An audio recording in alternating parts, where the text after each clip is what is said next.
दोस्तों नमस्कार, आप सभी का स्वागत है आज के इस वीडियो में। यदि आपने बीपीएससी की तरफ से आयोजित शिक्षक भर्ती परीक्षा का एग्जाम दिया है, आई होप आपने ऑफिशियली आंसर की से प्रोविजनल आंसर की से अपने आंसर को मैच कर लिया होगा।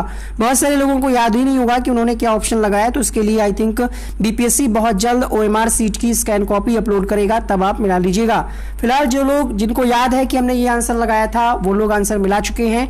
कुछ क्वेश्चंस ऐसे हैं जिसमें आंसर बदले जा सकते हैं। बहुत सारे लोग पूछ रहे हैं कि किसमें कॉमन नंबर मिलेगा, कितने क्वेश्चंस गलत हैं, किसके आंसर गलत दिए गए हैं, किसमें आंसर बदला जा सकता है। तो एक एक करके हम बात कर लेंगे। ये जो एनालिसिस वीडियो है, ऑब्जेक्शन जिस क्वेश्चंस पे आप कर सकते हैं, ये फर्स्ट मीटिंग के क्वेश्चंस का है। ये सेकेंड मीटिंग में जो क्वेश्चंस थे उनका एक अलग से वीडियो हम बना चुके हैं, अपलोड हो चुका है। उसका लिंक इस वीडियो के नीचे कमेंट बॉक्स में आपको मिल जाएगा, या फिर आप डिस्क्रिप्शन बॉक्स चेक कीजिएगा। यहाँ पर प्रश्न संख्या 103 है, जिसमें पूछा गया था कि किसके नेतृत्व में चिपको आंदोलन को मजबूती मिली। देखिए, कहने को आप कह सकते हैं किसका आंसर सुंदरलाल बहुगुणा हो सकता है, मेधा पाटकर हो सकता है, बट यहाँ पर आयोग ने कुछ सोच समझ करके इस क्वेश्चन को बनाया होगा ताकि बहुत सारे लोग गलत करें। और यहाँ पर ये जो शब्द है चिपको आंदोलन को मजबूती मिली, तो वैसे तो इन सब से मजबूती मिली होगी, तो ये डिफाइन कर पाना ऐसी कोई किताब में डायरेक्ट आपको नहीं मिलेगा कि मजबूती किसके द्वारा मिली है। फिलहाल अगर आपसे पूछे कि इसके प्रणेता कौन है, तो आप सुंदरलाल बहुगुणा लगा सकते हैं। अब अगर ऐसा कोई बिल्कुल ऑथेंटिक प्रूफ आपको मिलता है, हमने काफी सर्च किया बट ऐसा कहीं पर भी किसी एससीईआरटी या एनसीईआरटी किताब में नहीं लिखा है कि मजबूती मिली, तो यहाँ पर आयोग का डिसीजन ही सर्वमान्य होगा। आप चैलेंज कर सकते हैं सी ऑप्शन के लिए या फिर डी ऑप्शन के लिए, ठीक है। अब इस पर आयोग ही तय करेगा। वैसे अगर देखा जाए तो अमृता देवी बिश्नोई और सुंदरलाल बहुगुणा दोनों की ही महत्वपूर्ण भूमिका थी, इस हिसाब से इसका आंसर डी हो सकता है। तो इसके प्रूफ आपको एनसीईआरटी और एससीईआरटी दोनों ही बुक में मिल जाएंगे, बट डायरेक्ट आपको कहीं नहीं लिखा होगा कि मजबूती मिली, ठीक है। आगे बात करेंगे। अगला प्रश्न, इसमें पक्का आंसर बदलेगा बीपीएससी के द्वारा। स्थानांतरणशील कृषि के स्थानीय नाम और संबंधित देश का सही युग्म आपसे पूछा जा रहा है। यहां पर जो बीपीएससी ने आंसर दिया है वो दिया है चीना और बांग्लादेश, जो कि गलत है। इसका सही आंसर होगा, ये आपको एससीईआरटी की किताब में भी मिल जाएगा, मलेशिया, ठीक है। मलेशिया और लद्दाख इसका सही जवाब होगा। तो यहां पर जब आप चैलेंज करेंगे तो बीपीएससी अपना आंसर बदल देगा। कोई चार्ज नहीं पे करना है। 5 तारीख से ऑब्जेक्शन स्टार्ट हो रहे हैं। आप लोग ज्यादा से ज्यादा संख्या में ऑब्जेक्शन करिएगा। कैसे करना है उस पर हम एक वीडियो बना देंगे जब ऑब्जेक्शन शुरू हो जाएगा।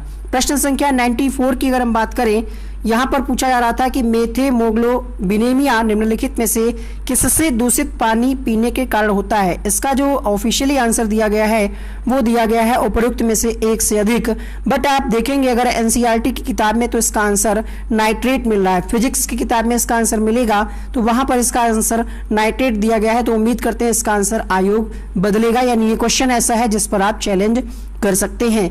विद्युत विभव को मापने के लिए किस उपकरण का उपयोग किया जाता है, ये जो क्वेश्चन है इसका आंसर आयोग ने दिया है वोल्ट मीटर, जबकि इसका आंसर पोटेंशियोमीटर है। और कहीं कहीं पर यह भी देखने को मिलता है कि गैल्वेनोमीटर को भी आप वोल्ट मीटर की तरह प्रयोग कर सकते हैं। तो इस प्रश्न का आंसर जो है ये जाना चाहिए उपर्युक्त में से एक से अधिक। तो इस प्रश्न को भी आप साक्ष्य जुटा करके चैलेंज कर सकते हैं। बीपीएससी ने इसका आंसर सी दिया है, बट इसका आंसर डी होना चाहिए। एक सामान्य नेत्र लेंस की नाभिक दूरी होती है लगभग। देखिए, इस प्रश्न को जब आप एनसीईआरटी की किताब में ढूंढेंगे तो वहां पर आपको आंसर मिलेगा 2.5 सेंटीमीटर। अब यहां पर एक ऑप्शन ऐसा दिया गया है उपरोक्त में से कोई नहीं, तो इस स्थिति में इसका आंसर ये हो सकता है, बट डिपेंड करेगा आयोग पर कि वो इसका आंसर क्या मानते हैं, क्योंकि यहाँ पर लगभग इन्होंने लगा दिया है। लगभग का मतलब ये क्या मानते हैं कि 2 कंसीडर कर लेते हैं अगर 2.5 दिया है, ठीक है। तो इस संबंध में अंतिम निर्णय बीपीएससी की तरफ से ही होगा। हालांकि जब आप एनसीईआरटी की किताब देखेंगे तो वहां पर 2.5 दिया है। 25 जो लोग सोच रहे हैं वो बिल्कुल गलत हैं, क्योंकि ये नाभिक दूरी पूछ रहा है, तो नाभिक दूरी 25 नहीं होगी।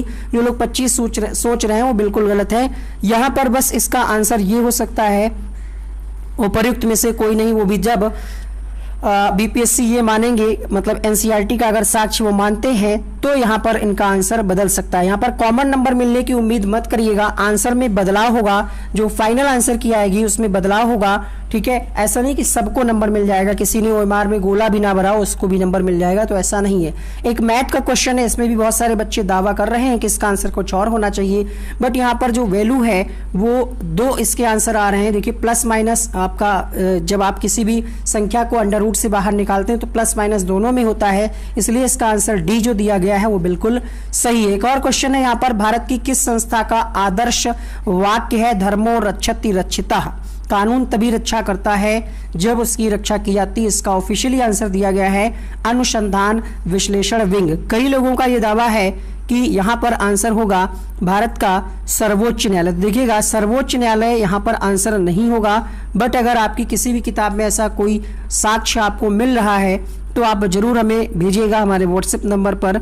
बट यहाँ पर जो ऑफिशियली आंसर बीपीएससी ने दिया है वो बिल्कुल सही है। हम किसी के पक्ष की बात नहीं कर रहे हैं, बट अगर आप क्वेश्चन को ठीक से पढ़ें तो आपका आंसर बिल्कुल सही जाएगा। अगर हम बात करें सर्वोच्च न्यायालय की, जो आप सर्वोच्च न्यायालय यानी सुप्रीम कोर्ट ऑफ इंडिया की वेबसाइट को खोलिएगा तो वहां पर जो आदर्श वाक्य है, अगर आप सोच रहे हैं सर्वोच्च न्यायालय का, तो सर्वोच्च न्यायालय का दूसरा है, वो सर्वोच्च न्यायालय का जो आदर्श वाक्य है वो है यतो धर्मस्ततो जयः। ठीक है, यतो धर्मस्ततो जयः, ये सर्वोच्च न्यायालय का है। और जो यहाँ पर क्वेश्चन पूछा गया है ये अनुसंधान और विश्लेषण विंग का ही है। आंसर यहाँ पर आपका एकदम सही दिया गया है। आगे बढ़ेंगे, एक और क्वेश्चन है, होंकार हिंदी साप्ताहिक पत्रिका के प्रकाशन से कौन संबंधित थे? प्रश्न संख्या 71। तो यहाँ पर ऑप्शन है यमुना कारजी, राहुल सांकृत्यायन, सहजानंद सरस्वती। देखिए कोई भी पत्रिका होती है तो उसके एक संपादक होते हैं, एक आप पढ़ते होंगे क्वेश्चन में आता है कि प्रकाशन किसने किया, है ना। तो 2 तरीके से प्रश्न पूछा जाता है। अब यहाँ पर जो आयोग का आंसर है वो क्या है और आपको क्या लगता है, इस बारे में भी हम बात करेंगे। उससे पहले एक और क्वेश्चन यहाँ पर देख लेते हैं, 1918 के किस महीने में चंपारण कृषि कानून यूरोपीय नील बागान, प्रश्न पूरा पढ़िए, ये कह रहा है कि यूरोपीय नील बागान के विरुद्ध, इनके विरुद्ध जब पूछ रहा है तब आपका आंसर आना चाहिए मार्च। मार्च किसी भी ऑप्शन में नहीं है, इसीलिए इसका आंसर आयोग ने ई दिया है, जो कि बिल्कुल सही है। यही क्वेश्चन के जो विकल्प हैं उपरोक्त में से कोई नहीं या एक से अधिक, यही तो सबसे ज्यादा आपका टाइम खराब कर रहे हैं और इसी में तो असली लड़ाई है। तो इसलिए इसमें भी कोई आप चैलेंज नहीं कर सकते।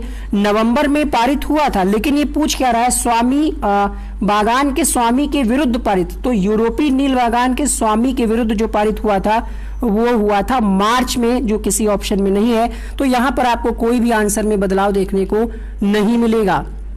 ठीक है, फिर भी अगर आपको लगता है भाई अगर कोई साक्ष्य है तो आप हमें भेज सकते हैं। तो ये यहाँ पर हमने आपको बताया। इसके अलावा अगर हम बात करें होंकार हिंदी साप्ताहिक वाला जो प्रश्न है, इसमें आपको क्या लगता है कि आयोग का आंसर गलत है क्या? नहीं गलत है, क्योंकि यहाँ पर राहुल सांकृत्यायन और सहजानंद सरस्वती दोनों सही है।